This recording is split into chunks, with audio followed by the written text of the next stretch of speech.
વાંકાનેરમાં તાલુકા વહીવટીતંત્ર મોરબી દ્વારા રવિ કૃષિ મહોત્સવનું આયોજન કરવામાં આવ્યું હતું। શહેરની અમરસિંહજી શાળા ખાતે આ કૃષિ મહોત્સવ અંતર્ગત પ્રાકૃતિક કૃષિ મોડલ ફાર્મા પ્રદર્શનનું પણ આયોજન કરાયું હતું। કૃષિ મહોત્સવને 2 દિવસ માટે ખુલ્લો મૂકવામાં આવતા સમગ્ર વાંકાનેર તાલુકામાંથી ખેડૂતો ઉમટી પડ્યા હતા। મુખ્યમંત્રીના હસ્તે વર્ચ્યુઅલ કૃષિ મહોત્સવ ખુલ્લો મુકાયો હતો, જેમાં પ્રાંત અધિકારી, મામલતદાર સહિતના અધિકારીઓ હાજર રહ્યા હતા। ડૉક્ટર જીકે સાપરા, મદદનીશ સંશોધન વૈજ્ઞાનિક, જૂનાગઢ કૃષિ યુનિવર્સિટી જૂનાગઢ, જે કહેવાય ને કે ભારત સરકારના લોકલાડીલા આપણા વડાપ્રધાન નરેન્દ્ર મોદી સાહેબના ધ્યેયને આગળ વધારનાર શ્રી ચીફ મિનિસ્ટર ભૂપેન્દ્રભાઈ પટેલે જે રવિ કૃષિ મહોત્સવ 2024 જે વાંકાનેર તાલુકાના દરેક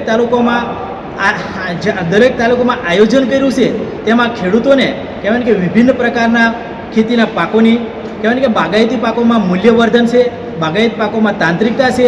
એ જ રીતે જોવા જઈએ તો કે મિલેટ પાકોનું મૂલ્યવર્ધન કરી ખેડૂતોને ઓછા ખર્ચે અથવા કે ખેડૂતોને મૂલ્યવૃદ્ધિ કરીને વધારેમાં વધારે માર્કેટમાં ભાવ મળી શકે અને તેને વેલ્યુની પ્રોડક્ટ બનાવીને ખેડૂત આર્થિક રીતે સદ્ધર બને, તે માટે રવિ કૃષિ મહોત્સવનું આયોજન કરવામાં આવેલ છે।